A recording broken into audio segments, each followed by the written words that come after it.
এর মানে আমি আল্লাহর সাথে কিছু করতে চাই না। তিনি কিভাবে আমাকে ত্যাগ করতে পারেন, তিনি কিভাবে আমাকে কঠিন সময় দেন। এবং এটা আমাদের সময় খুব সহজেই বোঝা যায়। আমরা একটা হাইপার কনজিউমার সোসাইটিতে বাস করছি। সবকিছু দ্রুত আসছে। আপনি বিনোদন চান, আপনার ফোনের অ্যাপস খুলে ফেলুন। আপনি কিছু কিনতে চান, অ্যামাজনে অর্ডার করুন, সেটা আপনার দরজায় পৌঁছে যাবে। সবকিছু অনায়াসে হচ্ছে এবং তাৎক্ষণিক হয়ে যাচ্ছে। আপনি কিছু চান, সেটার জন্য আপনাকে কোথাও যেতে হবে না, সেটা আপনার কাছে চলে আসবে। সবকিছু দ্রুত দ্রুত আরো দ্রুত পেয়ে যাচ্ছি। আমরা অভ্যস্ত হয়ে গিয়েছি। হ্যালো, আসসালামু আলাইকুম। কেমন আছো তোমরা? আশা করি ভালো আছো। তো আজকে খুবই সুন্দর একটা হাদিস নিয়ে এসেছি, যে হাদিসের মধ্যে আমাদের যখন একটু খারাপ সময় আসে, তো আমরা অনেককে আল্লাহর উপরে করি যে আল্লাহ এত সব খারাপ সময় আমার দেয়, যে খারাপ জিনিস আমাকে দেখতে পায়। তো এই হাদিসটা খুবই সুন্দর একটা মোটিভেট হাদিস, তো তোমরা সবাই শুনতে পারো।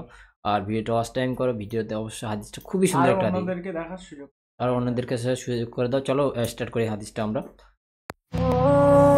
এই জীবনে আমরা অনেক কিছু চাই। একজন যুবক বিয়ে করতে চায়, একজন মেয়ে বিয়ে করতে চায়।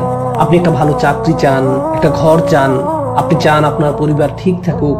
আপনি আপনারা সন্তানদের জন্য করতে চান, তাদের জন্য ভালো শিক্ষা চান, আপনার সন্তানদের বিয়ে দিতে চান। কিছু ব্যাপার আছে যেগুলোর অগ্রাধিকার আমাদের জীবনে আছে। আল্লাহ আজ্জা ওয়া জাল্লা তার কিতাবে আমাদের শেখাচ্ছেন, একটা জিনিস আপনি যদি এই জীবনে পেয়ে থাকেন, তা বাকি সব কিছুর থেকে মূল্যবান। আর সেই জিনিসটি হলো আল্লাহর নৈকট্য, আল্লাহর সাথে ভালো হওয়া এবং সত্যিকার অর্থে তার সাথে সম্পর্ক তৈরি করা। মানুষের সমস্যা হচ্ছে, যখন জীবন ভালো যায় অনেক মানুষ বিভ্রান্ত হয়ে পড়ে। আপনি ভিডিও গেম খেলেন, মুভি দেখেন, সোশ্যাল মিডিয়ায় স্ট্যাটাস চেক করেন, বন্ধুদের সাথে হ্যাং আউট করেন, রেস্টুরেন্টে যান, ঘুমান, আল্লাহকে এই সব কিছুর বাইরে রাখেন। এখানে আল্লাহ নেই, এটা আপনি চিল করছেন, সেখানেই সব। এবং তারপর কঠিন সময় আসে, বন্ধুরা সেখানে নেই, গেম আর ভালো লাগে না, গাড়িটাও আর সুন্দর লাগে না, কারণ আপনার সুস্থতা নেই। আর যখন অসুস্থ থাকি তখন কোনো কিছুই ভালো লাগে না। আর তখন আপনার শুধুমাত্র আশা থাকে, আমি এই হাসপাতালের বিছানা থেকে বের হতে চাই, আমি আবার হাঁটতে পারলেই চলবে। মানুষজন আপনার প্রিয় খাবার নিয়ে আসবে, আপনি খেতে চাইবেন না। আপনাকে মুভি দেখাতে চাইবে, আপনি দেখতে চাইবেন না। যা কিছু যেগুলো নিয়ে আপনি বেঁচে ছিলেন, এ বি সি ডি, সবকিছু নাই হয়ে গিয়েছে। আপনি আর এগুলোর প্রতি পরোয়া করেন না, কারণ মাত্র একটা নিয়ামত আপনার জন্য একটু কমিয়ে দিয়েছেন। এবং এই পর্যায়ে আপনার দুটি রাস্তা আছে। আপনি যদি ওই মানুষদের মধ্যে হন যাদের ঈমান একেবারে দ্বার প্রান্তে আছে, আপনি আল্লাহর কাছে অভিযোগ করতে শুরু করেন, কেন আপনি আমার সাথে এমন করলেন? আমি একটু সুখে ছিলাম, সেটা কি আপনার পছন্দ হলো না?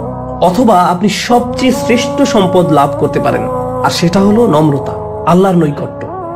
আসলে উপলব্ধি করা, এমনকি যখন আমি সুস্থ ছিলাম, এমনকি যখন আমি ধনী ছিলাম, এমনকি যখন আমি ভালো করছিলাম, সবকিছু ঠিক ছিল, আমি উপলব্ধি করিনি এমনকি তখনও আমি লাইফ সাপোর্টে ছিলাম। আল্লাহ আমাকে প্রতি মুহূর্তে সরবরাহ করছিলেন, আমি নিজ থেকে কোনো কিছু উপার্জন করিনি।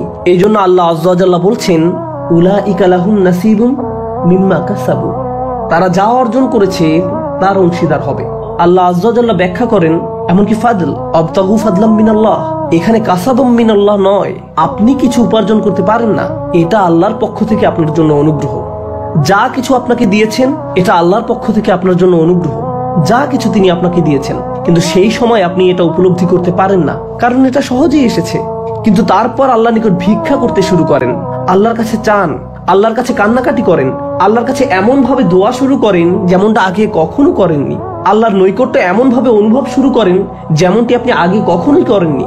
এবং তারপর আল্লাহ আপনাকে সুস্থ করে তোলে এবং উপলব্ধি করেন সেই মুহূর্তগুলো যখন কেউ হাসপাতালের রুমে ছিল না, শুধু আপনি ছিলেন এবং আল্লাহ ছিলেন। আল্লাহর নিকট আপনি কাঁদছিলেন, সেগুলোই আপনার জীবনের সবচেয়ে মধুর সময় ছিল।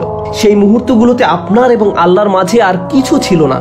আর সেগুলো হয়তো সেই মুহূর্তগুলো যা আপনাকে আখিরাতে বাঁচাবে। সেটা হতে পারে আল্লাহর পক্ষ থেকে সবচেয়ে বড় উপহার। কিন্তু কিছু মানুষের জন্য, যাদের ঈমান একেবারে দ্বার প্রান্তে আছে, তাদের জন্য কঠিন সময় আসে।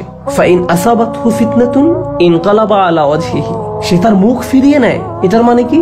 এর মানে আমি আল্লাহর সাথে কিছু করতে চাই না, তিনি কিভাবে আমাকে ত্যাগ করতে পারেন, তিনি কিভাবে আমাকে কঠিন সময় দেন। এবং এটা আমাদের সময় খুব সহজেই বোঝা যায়। আমরা একটা হাইপার কনজিউমার সোসাইটিতে বাস করছি। সবকিছু দ্রুত আসছে। আপনি বিনোদন চান, আপনার ফোনের অ্যাপস খুলে ফেলুন। আপনি কিছু কিনতে চান, অ্যামাজনে অর্ডার করুন, সেটা আপনার দরজায় পৌঁছে যাবে। সবকিছু অনায়াসে হচ্ছে এবং তাৎক্ষণিক হয়ে যাচ্ছে। আপনি কিছু চান, সেটার জন্য আপনাকে কোথাও যেতে হবে না, সেটা আপনার কাছে চলে আসবে। সবকিছু দ্রুত দ্রুত আরো দ্রুত পেয়ে যাচ্ছি। আমরা অভ্যস্ত হয়ে গিয়েছি। এবং যদি কোনো অর্ডার 2-3 দিন দেরি করে, আপনি সেখানে 1 স্টার, ডিসলাইক বা খারাপ রেটিং দেন। এবং এখন আপনি আল্লাহর কাছে দোয়া করেন আর আশা করেন আল্লাহ আপনার কিছু সমস্যার সমাধান করবেন, কিন্তু সেগুলো খুব দ্রুত করবেন।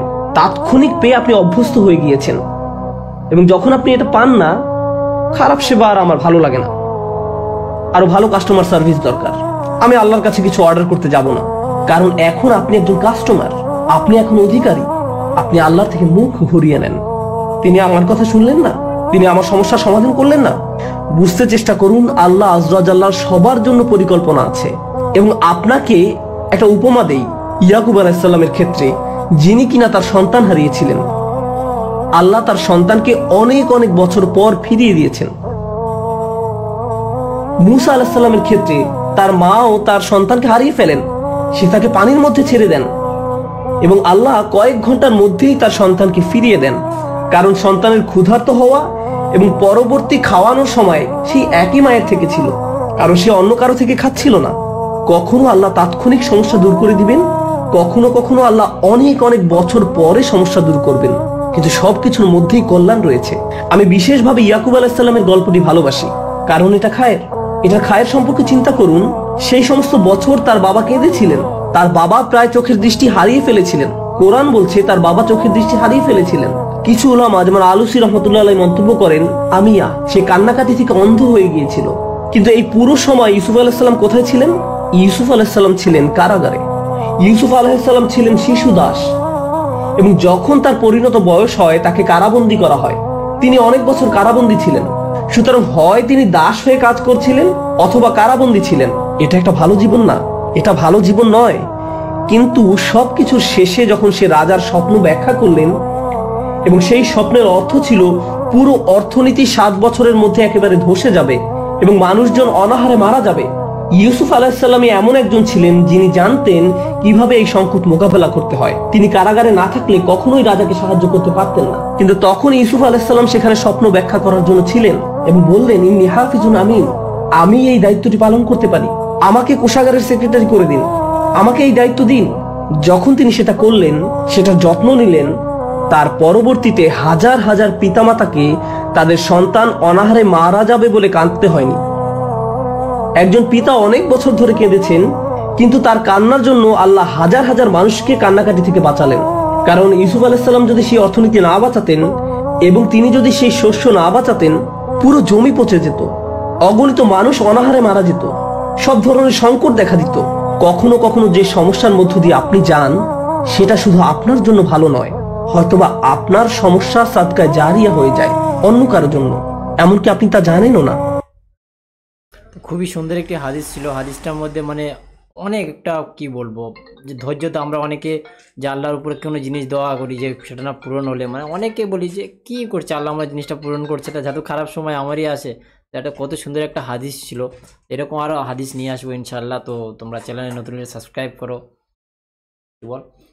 আর ভিডিওটা আগে শেয়ার করতে থাকো, যাতে আমরা পরবর্তী ভিডিও খুব তাড়াতাড়ি আনতে পারি এবং আপনাদের আল্লাহ হাফেজ।